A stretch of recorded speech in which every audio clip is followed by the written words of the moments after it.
اپنے پاس کیا ہے دینے کے لیے؟ کہا حضور صرف 4 انڈے ہیں گھر میں, nothing else, 4 eggs only. کہا یہ چاروں ہی دے دو. ایمان اور عقیدہ اور بلیف دیکھیں, چاروں دے دو. چاروں دے دیے. تھوڑی دیر بعد دروازے پر دستک ہوئی, دیکھا تو ایک بندہ ٹوکری لے کر آیا. کہا کیا آئے؟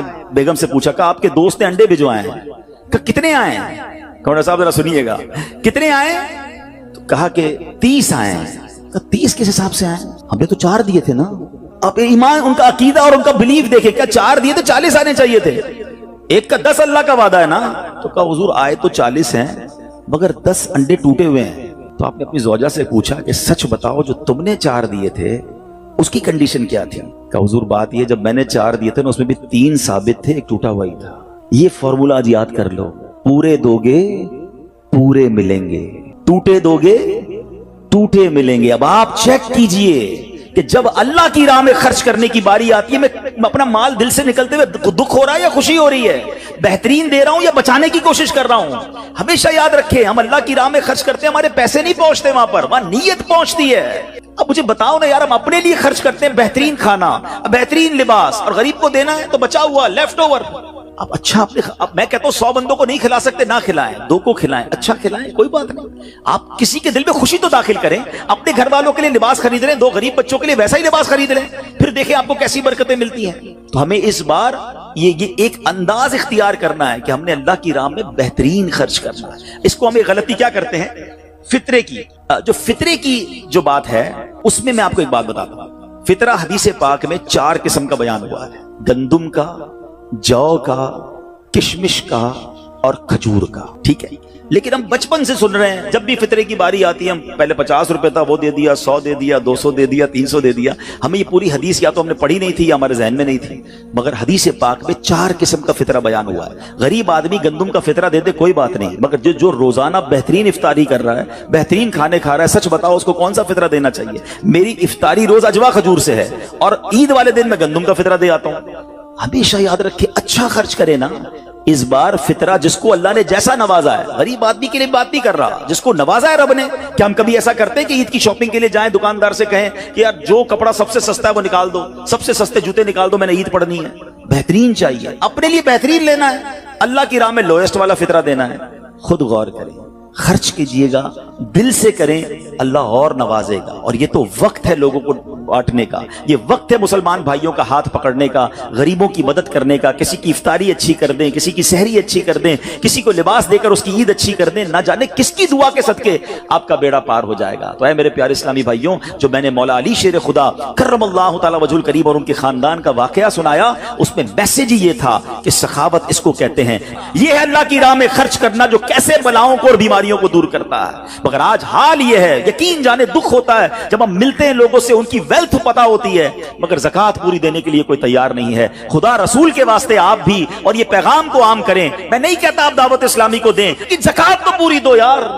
یہ وہ مال ہے جو آپ مارے جاؤ گے, یہ مال آپ کے لیے عذاب کا باعث بن جائے گا.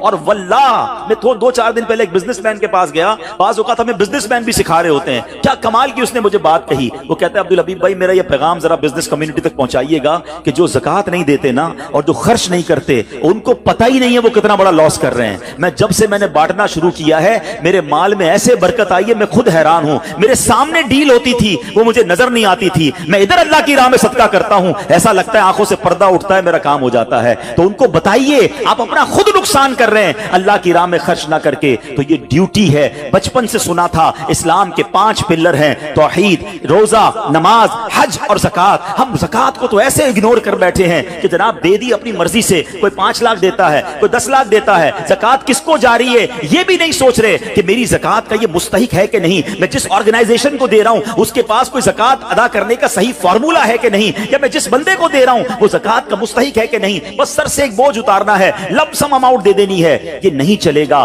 خدا را یاد رکھیے, زکوٰۃ پوری کیلکولیٹ کرنا بھی آپ کی ذمہ داری ہے اور صحیح مستحق تک پہنچانا بھی آپ کی ذمہ داری ہے. اور آپ بلیو کریں جس دن آپ نے یہ کام کر لیا آپ ملٹیپلیکیشن دیکھیں گے, آپ اپنے غم اور اپنی پریشانیاں دور ہوتے ہوئے دیکھیں گے. میں رب کریم سے دعا کرتا ہوں اللہ ہمیں دل کھول کر اپنی راہ میں خرچ کرنے کی توفیق عطا فرمائے. اور پھر سب سے پہلا حق آپ کی زکوٰۃ زکوٰۃ کا وہ حق ہے آپ کے اپنے غریب رشتہ داروں کا. اپنے غریب رشتہ داروں کو آپ دیجئے زکوٰۃ, کیونکہ جو اپنے رشتہ داروں کو زکوٰۃ دیتا ہے, صدقہ کرتا ہے, اس کو ڈبل ثواب ملتا ہے, ایک صدقہ دینے کا, ایک صلہ رحمی کرنے کا. اور پھر آپ کے غریب رشتہ داروں سے بعد زکوٰۃ بچ جائے تو پھر میری گزارش ہے کہ دعوت اسلام کتنے بڑے پیمانے پر دنیا میں کام کر رہی ہے, تو اپنی زکوٰۃ کا اپنا حصہ جو ہے اس میں ضرور عطا فرمائیں. اللہ کریم ہم سب کا جمع ہونا اپنی بارگاہ میں قبول فرمائے, آمین بجاہ النبی الامین صلی اللہ تعالی علیہ وسلم. سورہ کوثر. سورہ کوثر کا تعارف, مقام نزول. علامہ علی بن محمد خازن رحمت اللہ تعالی علیہ فرماتے ہیں سورہ کوثر جمہور مفسرین کے نزدیک مکیہ ہے اور بعض مفسرین کے نزدیک مدنیہ ہے. آیات, کلمات اور حروف کی تعداد, اس سورت میں 1 رکوع, 3 آیتیں, 10 کلمے اور 42 حروف ہیں. کوثر نام رکھنے کی وجہ, کوثر سے دنیا اور آخرت کی بے شمار خوبیاں مراد ہیں اور جنت کی ایک نہر کا نام بھی کوثر ہے. اس سورت کی پہلی آیت میں یہ لفظ موجود ہے, اس مناسبت سے اسے سورہ کوثر کہتے ہیں. سورہ کوثر کے مضامین. اس سورت کا مرکزی مضمون یہ ہے کہ اس میں اللہ تعالیٰ نے اپنے حبیب صلی اللہ تعالی علیہ وآلہ وسلم کی مدحت بیان فرمائی ہے اور اس میں یہ مضامین بیان ہوئے ہیں. نمبر 1, اس کی پہلی آیت میں اللہ تعالیٰ کے اس فضل و احسان کا بیان ہے جو اس نے اپنے حبیب صلی اللہ تعالی علیہ وسلم پر فرمایا. نمبر 2, دوسری آیت میں نبی کریم صلی اللہ تعالی علیہ وسلم سے فرمایا گیا کہ اللہ تعالیٰ کے فضل و احسان کے شکریہ میں نماز پڑھتے رہیں اور قربانی کریں. نمبر 3, تیسری آیت میں فرمایا گیا کہ جو اللہ تعالیٰ کے حبیب صلی اللہ تعالی علیہ وآلہ وسلم کا دشمن ہے وہی ہر خیر سے محروم ہے. سورہ ماعون کے ساتھ مناسبت. سورہ کوثر کی اپنے سے ماقبل سورت ماعون کے ساتھ مناسبت یہ ہے کہ سورہ ماعون میں کافروں اور منافقوں کی جو صفات بیان کی گئیں ان کے مقابلے میں سید المرسلین صلی اللہ تعالی علیہ وآلہ وسلم کے اوصاف سورہ کوثر میں بیان کیے گئے. بسم اللہ الرحمن الرحیم. ترجمہ, اللہ کے نام سے شروع جو نہایت مہربان رحمت والا ہے. اِنَّا أَعْطَيْنَاكَ الْكَوْثَرَ فَصَلِّ لِرَبِّكَ وَانْحَرْ إِنَّ شَانِئَكَ هُوَ الْأَبْتَرُ. ترجمہ, اے محبوب, بے شک ہم نے تمہیں بے شمار خوبیاں عطا فرمائیں تو تم اپنے رب کے لیے نماز پڑھو اور قربانی کرو, بے شک تمہارا دشمن ہی ہر بھلائی سے محروم ہے. إِنَّا أَعْطَيْنَاكَ الْكَوْثَرَ. اے محبوب, بے شک ہم نے تمہیں بے شمار خوبیاں عطا فرمائیں. تفسیر صراط الجنان میں ہے کوثر کی تفسیر میں مفسرین کے مختلف اقوال ہیں. ان سب اقوال کا خلاصہ یہ ہے کہ اے محبوب, بے شک ہم نے تمہیں بے شمار خوبیاں عطا فرمائیں اور کثیر فضائل عنایت کر کے تمہیں تمام مخلوق پر افضل کیا. آپ کو حسن ظاہر بھی دیا, حسن باطن بھی عطا کیا, نسب عالی بھی, نبوت بھی, کتاب بھی, حکمت بھی, علم بھی, شفاعت بھی, حوض کوثر بھی, مقام محمود بھی, امت کی کثرت بھی, دین کے دشمنوں پر غلبہ بھی, فتوحات کی کثرت بھی اور بے شمار نعمتیں اور فضیلتیں عطا کی جن کی انتہا نہیں. آیت إِنَّا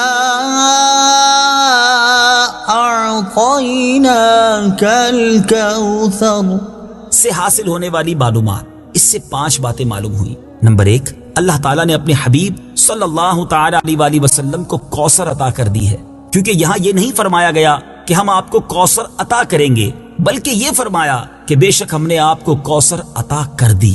نمبر 2, اللہ تعالیٰ کی اپنے حبیب صلی اللہ تعالی علیہ وآلہ وسلم پر یہ عطا ان کے نبی اور رسول ہونے کی وجہ سے نہیں, بلکہ آپ علیہ الصلوۃ والسلام کی ذات کی وجہ سے ہے جو شان محبوبیت کی صورت ہے, کیونکہ یہاں یہ فرمایا أَعْطَيْنَاكَ, ہم نے آپ کو عطا فرمائی. یہ نہیں فرمایا کہ اعطینا الرسول یا اعطینا النبی. نمبر 3, تاجدار رسالت صلی اللہ تعالی علیہ وآلہ وسلم پر یہ عطا کسی عبادت اور ریاضت کی وجہ سے نہیں ہے, بلکہ ان پر یہ عطا اللہ تعالیٰ کے عظیم فضل اور احسان کی وجہ سے ہے, کیونکہ یہاں عطا کا ذکر پہلے ہوا اور عبادت کا ذکر بعد میں ہوا. نمبر 4, اللہ تعالیٰ نے آپ کو کوثر کا مالک بنا دیا ہے تو آپ جسے چاہیں جو چاہیں عطا کر سکتے ہیں. نمبر 5, سید المرسلین صلی اللہ تعالی علیہ وآلہ وسلم کی مدحت خود رب تعالیٰ فرماتا ہے. اعلیٰ حضرت امام احمد رضا خان علیہ الرحمت الرحمان فرماتے ہیں انا اعطیناک الکوثر, ساری کثرت پاتے یہ ہیں, ٹھنڈا ٹھنڈا, میٹھا میٹھا پیتے ہم ہیں, پلاتے یہ ہیں. اور ایک اور جگہ فرماتے ہیں نا، اے رضا خود صاحب قرآن ہے مداح حضور، تجھ سے کب ممکن ہے پھر مدحت رسول اللہ کی. فصل لربك وانحر. تو تم اپنے رب کے لیے نماز پڑھو اور قربانی کرو. تفسیر صراط الجنان میں ہے، یعنی اے حبیب صلی اللہ تعالی علیہ وآلہ وسلم، اللہ تعالیٰ نے آپ کو دونوں جہاں کی بے شمار بھلائیاں عطا کی ہیں اور آپ کو وہ خاص رتبہ عطا کیا ہے جو آپ کے علاوہ کسی اور کو عطا نہیں کیا. تو آپ اپنے اس رب عز و جل کے لیے نماز پڑھتے رہیں جس نے آپ صلی اللہ تعالی علیہ وآلہ وسلم کو کوثر عطا کر کے عزت و شرافت دی، تاکہ بتوں کے پجاری ذلیل ہوں اور بتوں کے نام پر ذبح کرنے والوں کی مخالفت کرتے ہوئے اپنے رب عز و جل کے لیے اور اس کے نام پر قربانی کرے. اس آیت کی تفسیر میں ایک قول یہ بھی ہے کہ نماز سے نماز عید مراد ہے. ان شانئك هو الابتر. بے شک تمہارا دشمن ہی ہر بھلائی سے محروم ہے. تفسیر صراط الجنان میں ہے. شان نزول، جب سید المرسلین صلی اللہ تعالی علیہ وآلہ وسلم کے فرزند حضرت قاسم کا وصال ہوا تو کفار نے آپ کو ابتر یعنی نسل ختم ہو جانے والا کہا، اور یہ کہا کہ اب ان کی نسل نہیں رہی، ان کے بعد اب ان کا ذکر بھی نہ رہے گا اور یہ سب چرچا ختم ہو جائے گا. اس پر یہ سورہ کریمہ نازل ہوئی اور اللہ تعالیٰ نے ان کفار کا بالغ رد فرمایا اور اس آیت میں ارشاد فرمایا کہ اے حبیب صلی اللہ تعالی علیہ وآلہ وسلم، بے شک تمہارا دشمن ہی ہر بھلائی سے محروم ہے، نہ کہ آپ، کیونکہ آپ کا سلسلہ قیامت تک جاری رہے گا. آپ کی اولاد میں بھی کثرت ہوگی اور آپ کی پیروی کرنے والوں سے دنیا بھر جائے گی. آپ کا ذکر ممبروں پر بلند ہوگا. قیامت تک پیدا ہونے والے عالم اور واعظ اللہ تعالیٰ کے ذکر کے ساتھ آپ کا ذکر کرتے رہیں گے، اور آخرت میں آپ کے لیے وہ کچھ ہے جس کا کوئی وصف بیان ہی نہیں کر سکتا. تو جس کی یہ شان ہے وہ ابتر کہاں ہوا، بے نام و نشان اور ہر بھلائی سے محروم تو آپ کے دشمن ہیں.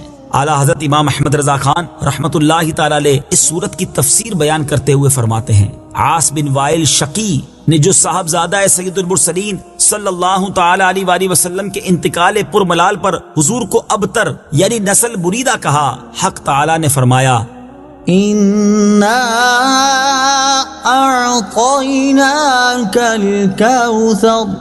بے شک ہم نے تمہیں خیر کثیر عطا فرمائی کہ اولاد سے نام چلنے کو تمہاری رفعت ذکر سے کیا نسبت. کروڑوں صاحب اولاد گزرے جن کا نام تک کوئی نہیں جانتا، اور تمہاری ثنا کا ڈنکا تو قیامت تک اکناف عالم اور اطراف جہاں میں بجے گا، اور تمہارے نام نامی کا خطبہ ہمیشہ ہمیشہ اطباق فلک آفاق زمین میں پڑھا جائے گا. پھر اولاد بھی تمہیں وہ نفیس و طیب عطا ہوگی جن کی بقا سے بقائے عالم مربوط رہے گی. اس کے سوا تمام مسلمان تمہارے بال بچے ہیں اور تم سب مہربان ان کے لیے کوئی نہیں، بلکہ حقیقت کار کو نظر کیجئے تو تمام عالم تمہاری اولاد مانوی ہے کہ تم نہ ہوتے تو کچھ بھی نہ ہوتا، اور تمہارے ہی نور سے سب کی آفرینش ہوئی. اسی لیے جب ابو البشر آدم تمہیں یاد کرتے تو یوں کہتے، یا ابنی صورتن و ابایا معنن، اے ظاہر میں میرے بیٹے اور حقیقت میں میرے باپ. پھر آخرت میں جو تمہیں ملنا ہے اس کا حال تو خدا ہی جانے. جب اس کی یہ عنایت بے غایت تم پر مبذول ہو تو تم ان اشقیاء کی زبان درازی پر کیوں ملول ہو، بلکہ فصل لربک وانحر. رب کے شکرانے میں اس کے لیے نماز پڑھو اور قربانی کرو. ان شانئک هو الابتر. جو تمہارا دشمن ہے وہی نسل بریدہ ہے کہ جن بیٹوں پر اسے ناز ہے، یعنی عمرو و حشام رضی اللہ تعالی عنہما، وہی اس کے دشمن ہو جائیں گے اور تمہارے دین حق میں آ کر بوجہ اختلاف دین اس کی نسل سے جدا ہو کر تمہارے دینی بیٹوں میں شمار کیے جائیں گے. پھر آدمی بے نسل ہوتا تو یہی صحیح کے نام نہ چلتا. اس سے نام بد کا باقی رہنا 1000 درجے بدتر ہے. تمہارے دشمن کا ناپاک نام ہمیشہ بدی و نفرین کے ساتھ لیا جائے گا اور روز قیامت ان گستاخیوں کی پوری سزا پائے گا. والعیاذ باللہ تعالی. اس سے معلوم ہوا کہ حضور پر نور صلی اللہ تعالی علیہ وآلہ وسلم کا اللہ تعالیٰ کی بارگاہ میں مقام اتنا بلند ہے کہ ان کے گستاخ کو اس